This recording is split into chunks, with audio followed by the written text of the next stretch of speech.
Friends, welcome back to ప్రభా double 3 YouTube channel. ఈ రోజు అయితే మన లాంగ్ వీడియోలో చింతాకు కారం పొడి ఎలా ప్రిపేర్ చేసుకోవాలో చూద్దాం రండి. వేయించుకున్నాం. మనం చింతాకు కారం పొడి ఎలా చేసుకోవాలో చూద్దాం. పెనుము హీట్ అవ్వనండి. చింతాకు బలిసిండేది తీసుకొని ఎండబెట్టుకోవాలి. ఎండేసుకున్నాక ఈ పుల్లలన్నీ చెరుక్కోవాలి. పుల్లలు లేకోకుండా తీసుకోవాలి. ఇలా దీన్ని ఇప్పుడు పెనుములో వేసుకొని వేయించుకోవాలి. చూడండి, పెనుము హీట్ అయిపోయింది.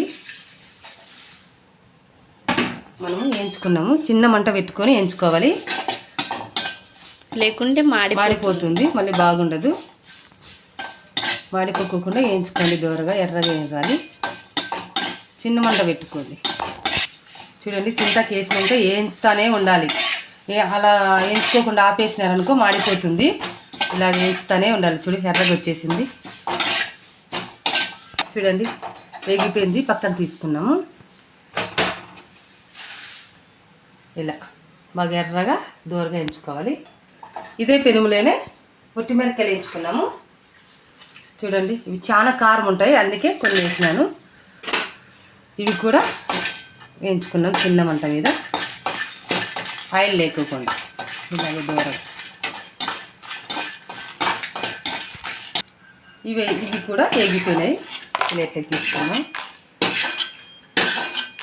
చూడండి, ఇలా వేయించుకోవాలి. అదే పెనుములోనే శనగిత్తనాలు వేయించుకోవాలి, పల్లీలు. ఇప్పుడు బాగా మంట పెట్టుకోవాలి, వేగనిద్దాము. చూడండి, వేగిపోయినాయి. ఇంకా తయారు చేసే విధానం చూద్దాం. చూడండి, చింతాకు పొడి చేసుకోవడానికి శనగిత్తనాలు వేసుకున్నాం దీంట్లోకి, మిక్సీలోకి. అలాగే ఒట్టిమిరపకాయలు, తెల్లవాయలు,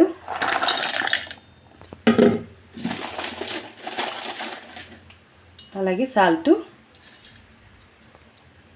ఇప్పుడు చింతాకు, వేయించుకున్న చింతాకు,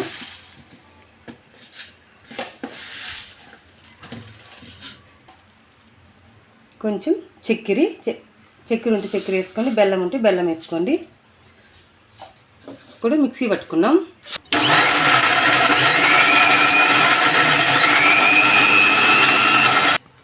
మన చింతాకు పొడి అయితే రెడీ అయిపోయింది. చూడండి ఎలా ఉందో. చూడండి, ఇది దీంట్లోకి వేసుకున్నాం గిన్నెలోకి. మనము శనగిత్తనాలు వేయించుకున్నాం కదా, అది పొట్టు తీసుకోవాలి. నేను చెప్పేది మర్చిపోయినాను. పొట్టు తీసుకొని బాగా రోలు ఉంటే రోట్లో దంచుకోండి, బాగుంటుంది రోట్లో దంచితే. కానీ నాకు రోట్లో దంచడము చేయి నొప్పిస్తుంటే అందుకు రోట్లో దంచలేదు, మిక్సీకి పట్టినాను. చింతకు కారం పొడి అంటే నల్లగానే ఉంటుంది. ఏంటి నల్లగా ఉంది అనుకునేరు, చింతకు కారం పొడి కదా, నల్లగానే ఉంటుంది. చాలా బాగుంటుంది ఈ పొడి. అంటే చాలా జనానికి అందరికీ ఇష్టము. మాకు కూడా చాలా ఇష్టము. మా పిల్లలకి ఇష్టం లేదు, నాకు మా ఆయనకి ఇష్టము. మా పిల్లలు అయితే తినరు.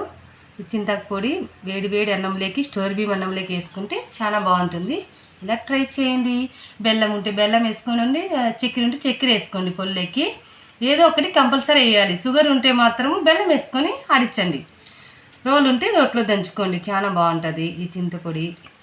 అలాగే చింతాకు బలిసిండేది తీసుకోవాలి, ఎండేసుకోవాలి. బాగా ఎండకి ఎండేసుకొని దాన్ని అంతా మనం చెరుక్కోవాలి. పుల్లలన్నీ తీసేసుకొని చెరుక్కొని దాన్ని పెనుములో వేసుకొని వేయించుకోవాలి, ఆయిల్ లేకుండా. కారం పొడి అంటే ఇది. ఎలా ఉందో కారం పొడి చెప్పండి, చింతాకు పొడి. Thank you for watching. Please like and subscribe. Bye friends.